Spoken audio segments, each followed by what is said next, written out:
Fala, meus jovens, senhoras e senhores, eu sou Felipe Noronha, este é o Eu Vim de Santos, que daqui a pouco viaja para Manaus e, se tudo der certo, estaremos na Arena da Amazônia amanhã, 5 horas da tarde de Brasília, 4 horas da tarde de Manaus, se eu não sou o louco do fuso horário, para Santos e Amazonas, Amazonas e Santos, quarta rodada para ambos na gloriosa Série B do Campeonato Brasileiro.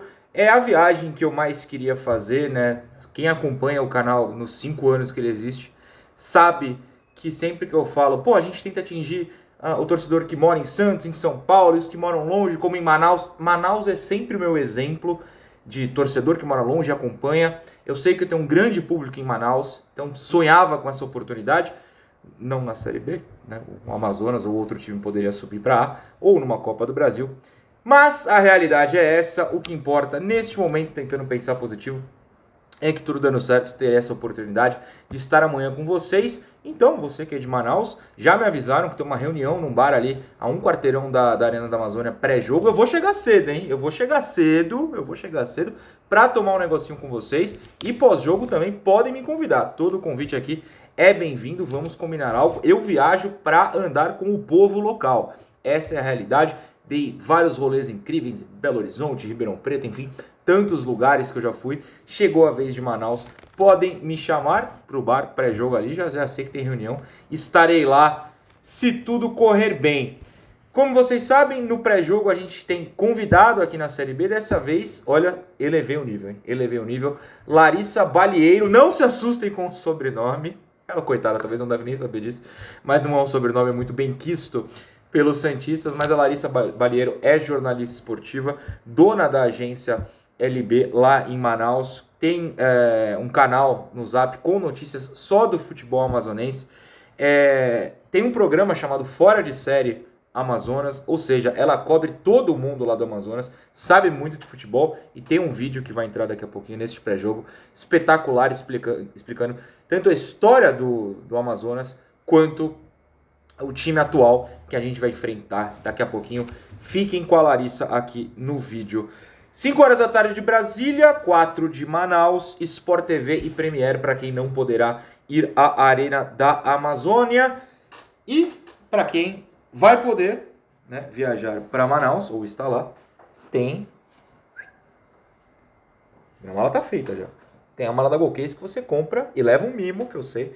Entrando lá no link da descrição, aqui no vídeo ou no QR Code que tá aqui na tela, tem essa mala, tem outros tantos produtos.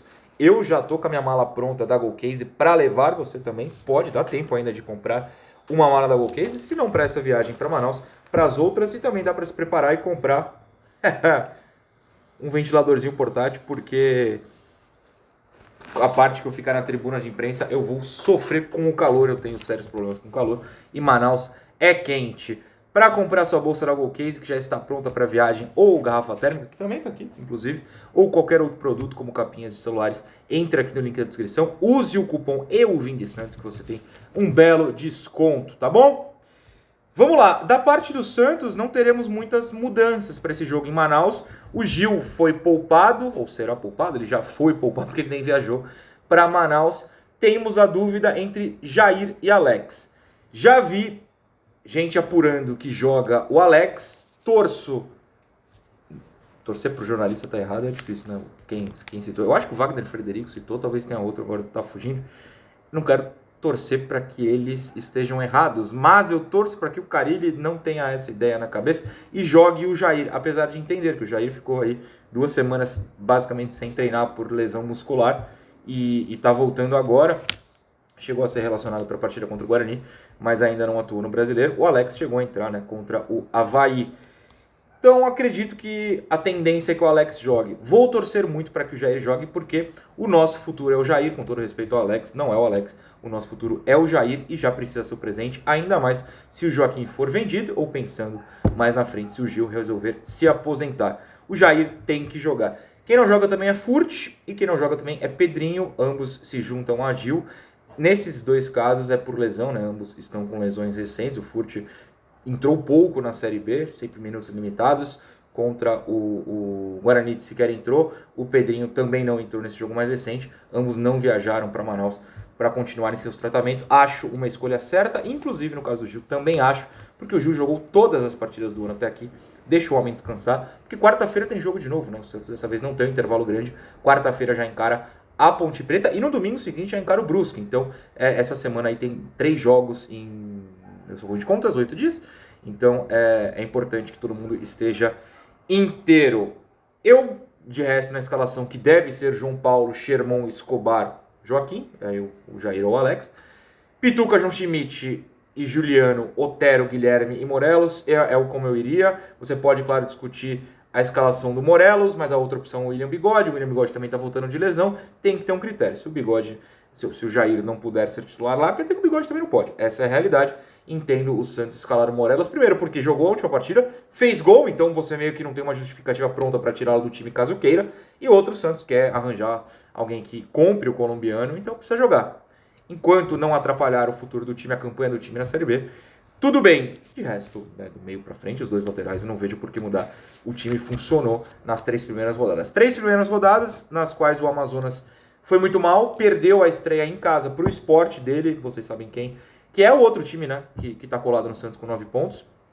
Não é o único que pode ultrapassar em caso de tropeço, o Goiás, o Operário, enfim, eu acho que não vou arriscar aqui para não errar, mas tem times que podem colar ou até ultrapassar o Santos. O Sport é um deles, tem 9 pontos, também ganhou as 3 primeiras rodadas e ganhou do Amazonas em Manaus na estreia 3-2.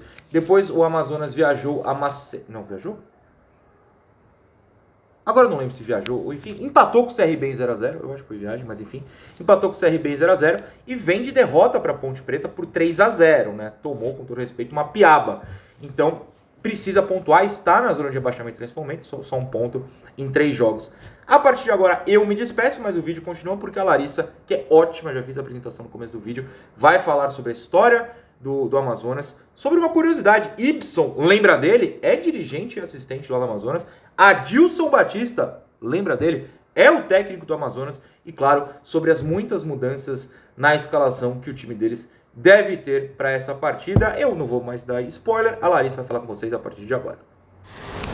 Oi Felipe, fala pessoal do canal Eu Vim de Santos, eu sou Larissa Balieiro, estou falando aqui de Manaus, mais precisamente do estado do Amazonas, o local e também a região de onde o Santos vai conhecer um pouquinho do Amazonas Futebol Clube, o time mais recente, talvez o mais novo dentro dessa Série B com apenas 5 anos de existência.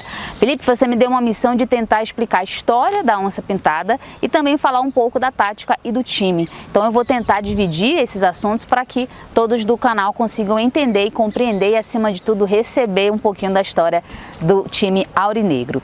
Começando agora a falar da história do Amazonas. O clube vai completar no próximo dia 23 de maio 5 anos. É um clube que nasceu no bairro do Armando Mendes, zona leste de Manaus, uma região bem populosa aqui da nossa região. E assim como outros clubes como o próprio Manaus, o Manauara, é um clube que surgiu de paixão, pessoas que já eram envolvidas ou estavam próximas do futebol amazonense e também quiseram colocar um pouco dessa sua paixão dentro de campo. E assim nasceu o Amazonas Futebol Clube. O atual presidente é o Wesley Couto, que está desde o início da fundação do time aurinegro. E agora falando um pouquinho de como é o Amazonas. O time, de 2019 para cá, tentou se reencontrar dentro do cenário do futebol. Em 2019, ganhou lá o acesso imediato para a Série A do Campeonato Amazonense. Desde 2019, portanto, já entrou participando das competições de imediato e, na sequência, já conquistando seus feitos. Mas aí, Felipe, nesses 2019 até 2021, o Amazonas ele tropeçou bastante em resultados. A gente teve a questão do lance da pandemia, então o Amazonas não conseguiu se encontrar no futebol, né? À toa que a gente não tem nenhum relato do próprio Amazonas chegando às finais das competições locais, que dirá chegar para contar na competição nacional.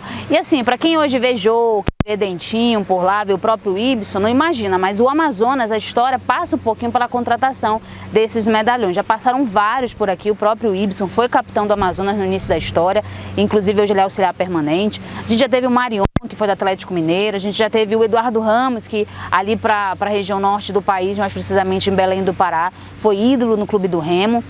Então, assim, tem vários outros jogadores que já passaram pela história do Amazonas e que tem também carregam um pouco dessa história realmente fora do futebol amazonense, mais precisamente no futebol brasileiro. E aí, Felipe, ali por 2022, o Amazonas se reestruturou, virou uma chavinha ali, contratou um diretor de futebol, começou a organizar os setores e aí a coisa andou. Não é à toa que em 2022 participou pela primeira vez da Série D e subiu para a Série C. Em 2023 conseguiu o tão sonhado título amazonense e também chegou na Série C pela primeira vez e mais uma vez subiu para a Série B. Então, nos últimos 2 anos, dessa história de 5 anos do Amazonas, o clube de fato, enfim, se encontrou, parou de tropeçar bastante, mas faz parte do futebol, a gente sabe disso, mas de qualquer forma se reencontrou e hoje acumula uma grande história. A gente é o único time, o Amazonas é o único time com título brasileiro para a história do futebol amazonense. Resumir um pouquinho do Amazonas? Então esse daí é o clube que vai chegar na próxima rodada para enfrentar o Santos. Felipe, agora um pouquinho sobre o time do Amazonas de 2024. Depois do acesso de 2023 para a Série B, o time renovou com boa parte do elenco, então o Amazonas hoje não é muito diferente da temporada passada, né? É um time completamente já acostumado com a cidade, a gente tem o próprio goleiro, né, tão contestado aí pela torcida do Amazonas. O Edson chegou no ano passado para a competição do brasileiro e ficou, é um dos renovados. A gente tem ali na zaga, a zaga do Amazonas ela mudou bastante, terminou ano passado com o Maicon e com o Jackson e hoje a gente já vai ter 2 outros nomes dentro da zaga, que é o Diogo e o Ivan. Nas laterais a gente tem o Patrick, que também veio para o Campeonato Brasileiro do ano passado e hoje permanece na equipe, e na lateral esquerda a gente tem o Fabiano, que é outro remanescente, aliás, que é um novato dentro da contratação do Amazonas para a temporada desse ano e às vezes alterna ali com o Renan Castro, que é outro remanescente do elenco do Amazonas. A meiuca ali da Onça Pintada, ela mudou bastante. Hoje a gente tem um desfalque do Rafael Tavares, que é o jogador hoje com maior número de jogos pela camisa do Amazonas. São 72 jogos já que o Tavares tem vestindo a camisa do Amazonas, é o camisa 10, estava em 2022, estava em 2023, fez gol nos 2 acessos, então tem uma história bem bonita e a torcida espera muito que ele retorne em breve. Além, é claro, do volante PH, que hoje está machucado, mas era volante. A meiuca do Amazonas antes era PH, Xavier e Tavares. Hoje só está o Xavier titular por conta das mudanças, das contusões e também da mudança também de temporada. A gente vai ter o Sassá, que veio ano passado, foi artilheiro, foi um grande protagonista da campanha do Amazonas, e o Sassá permanece. E aí esse ano a gente ganhou aí, entre várias contratações, o próprio atacante Jô. O Dentinho chegou, mas o Dentinho deve ser algo mais para frente dentro dessa temporada. O time do Amazonas, ele é hoje um time muito mais robusto que do ano passado, em quantidade também, é um elenco bem grande, mais de 30, mais de 40 atletas estão no elenco da Onça Pintada. Então, Felipe, chega para esse jogo contra o Santos, poucas mudanças. Lembrar também que o Adilson Batista assumiu o elenco da Onça no início da Série B, então é um treinador que também está conhecendo a equipe e por isso o Amazonas ainda não conseguiu repetir tanto a escalação desde o primeiro jogo da Série B, justamente porque o Adilson ainda está tentando entender o elenco que ele tem nas mãos, afinal o Amazonas também disputa a Copa do Brasil. E Felipe, você não me pediu, mas eu já vou logo adiantar a provável escalação do Amazonas para esse próximo jogo do Santos. Edson Marden no gol, na zaga a gente vai ter uma mudança por conta da suspensão do Ivan, então deve ser o Diogo ou o Miranda, o Diogo e o Miranda, ou também pode ser o Diogo e o Thiago Spice. A gente ainda não sabe como é que o Adilson Batista vai escalar a equipe da Onça Pintada para esse jogo. Como eu já lembrei nas conversas anteriores, o Adilson ainda está conhecendo um pouco a equipe do Amazonas. Nas laterais a gente vai ter o Patrick na direita e na esquerda o Fabiano ou o Renan Castro. O Renan Castro foi quem entrou no último jogo por conta da suspensão do Fabiano. Lembrando que o Fabiano também atua de zagueiro, então por isso que eu coloco esses asterísticos aí, porque vai que o Fabiano também pode ir para a zaga e o Renan se mantém na esquerda. Ali na meiuca, Judá, Xavier, e eu acredito que o Edilson retorna com o meio, o Diego Torres deve retornar para compor ali aquele estilo de jogo do Adilson, e aí a gente vai ter Matheus Serafim, William Barbio e lá na frente o Sassá. Sassá é óbvio que é um pouco de preocupação por conta do último jogo, acabou sentindo o adutor, mas eu acredito, Felipe, que esse deve ser o time provável do Amazonas para esse duelo de logo mais contra o Santos pela 4ª rodada da Série B. Eu me despeço por aqui, eu espero que eu tenha conseguido resumir um pouco do Amazonas, que o mascote é a Onça Pintada, e é claro que eu aguardo vocês no jogo da volta lá na Vila Belmiro, porque eu vou estar por lá e a gente vai trocar muita figurinha. Grande abraço!